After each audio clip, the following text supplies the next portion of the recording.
Mesdames, Messieurs, bonsoir, bonsoir mes chers collègues qui êtes présents, aux représentants des corps constitués, mon capitaine, le commandant, pardon, Mesdames, Messieurs les présidents de l'association patriotique, porte-drapeau, l'harmonie Mussou, le piquet d'honneur du 54e régiment d'artillerie et son maréchal des logis qui les accompagnait, Mesdames, Messieurs.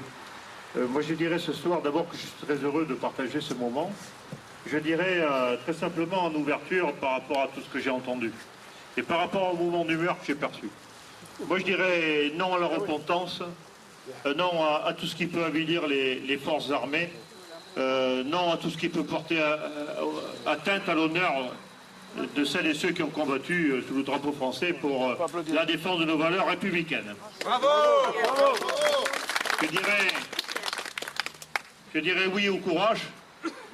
Oui à celles et ceux qui ont combattu pour la France, qui ont combattu pour nos trois couleurs, qui ont combattu pour leur idéal de la République, dans des conditions de combat difficiles, qui ont combattu avec leurs tripes. Après, les décisions politiques sont ce qu'elles sont. L'issue de la guerre des conflits d'Afrique du Nord s'est terminée comme on le sait. Je voudrais rendre hommage à ces 24 000 combattants, appelés, rappelés, engagés, officiers, sous-officiers, militaires du rang, qui ont rempli la mission qui leur avait été assignée. Et à côté d'eux, les 150 000 supplétifs, harkis, qui sont tombés soit au combat, soit assassinés, dans les conditions que l'on connaît.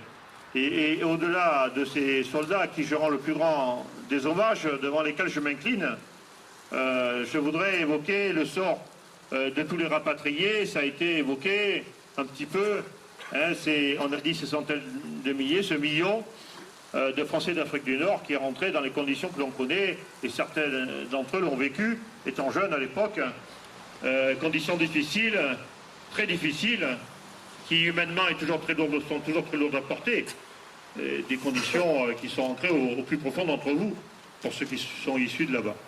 Aujourd'hui, la communauté gardienne, elle est rassemblée ici ce soir pour dire notre solidarité par rapport à ces soldats, qui soient français d'origine ou français d'Afrique, et puis à ces rapatriés qui sont venus reconstruire les vies ici, en particulier à la Garde, mais en métropole, en PACA et à la Garde, leur dire bien sûr notre très sincère amitié, affection, compréhension, compassion par rapport à ce parcours extrêmement compliqué qu'ils ont vécu, à savoir quitter la terre qui était la leur pour eux. Après, l'histoire, c'est l'histoire. On ne va pas la reconstruire, mais on peut évidemment comprendre, nous, métropolitains, les drames qui ont été vécus. On les comprend, on les épouse, on les partage, et on a pour vous tous, Français d'Afrique du Nord, beaucoup d'affection, de compassion par rapport à votre parcours et votre histoire.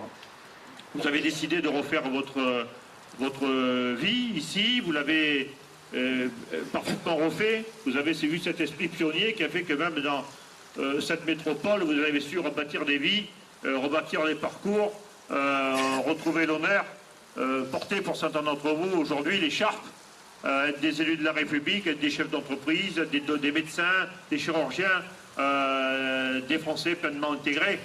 Moi je dois saluer, et la communauté gardienne salue celles et ceux de ces personnes qui à la Garde ont trouvé une terre d'accueil, une terre qui leur a permis de retrouver une certaine forme de sérénité, en tout cas un parcours de vie. Sachez qu'aujourd'hui nous sommes fiers des épreuves que vous avez traversées, du moins de la façon dont vous les avez traversées, et d'avoir su retrouver au sein de notre commune pleinement une vie. Je constate aussi souvent chez les Français d'Afrique du Nord combien vous passez très haut. L'esprit républicain, l'esprit de notre beau pays, de notre nation. Ça, c'est à mettre à votre actif aussi. Ce soir, je vous dis très officiellement, je n'ai pas l'occasion de le dire, je le dis peut-être ce soir, pas avec les mêmes mots, mais on n'a pas toujours le même état d'esprit. Je vous dis combien la Garde peut être fière des rapatriés qui sont installés chez elle. Vous êtes des gardiens à part entière, mais vous êtes surtout des acteurs forts, des acteurs engagés, des acteurs vivants, des pionniers de la République aujourd'hui sur notre sol métropolitain et ici dans notre commune. Donc sachez que ce soir, notre présence à nous tous et surtout à ceux qui sont issus de la métropole, notre présence à vos côtés est un signe fort de grande sympathie à l'égard des épreuves que vous avez traversées. Encore une fois, sans oublier bien sûr ceux qui, dans ces épreuves, y ont laissé la vie, y ont laissé des souffrances, y ont laissé des handicaps. Je crois que ce soir, c'est un moment de communion à l'égard de toute une communauté qui a beaucoup souffert et de celles et ceux qui ont servi la France dans des conditions extrêmement compliquées, extrêmement difficiles, militairement mais politiquement. Voilà, je vous remercie infiniment d'être présent. Vous honorez ce soir les Français d'Algérie, mais vous honorez ce soir la commune de La Garde, qui démontre qu'au-delà de ces différences, elle sait épouser les différences, elle sait épouser les difficultés des autres, elle sait éprouver de la compassion vis-à-vis de ceux qui ont souffert. Aujourd'hui, la communauté gardienne vous dit, à vous qui êtes issus de l'Afrique du Nord, combien elle est proche de vous, combien elle comprend à sa façon les drames qui ont été les vôtres et combien elle se réjouit qu'à La Garde, vous ayez retrouvé un parcours de vie. Merci de votre attention. Merci, monsieur le maire, pour ce bon discours. Merci, monsieur le maire, pour ce bon discours. Merci, monsieur le maire, pour ce bon discours.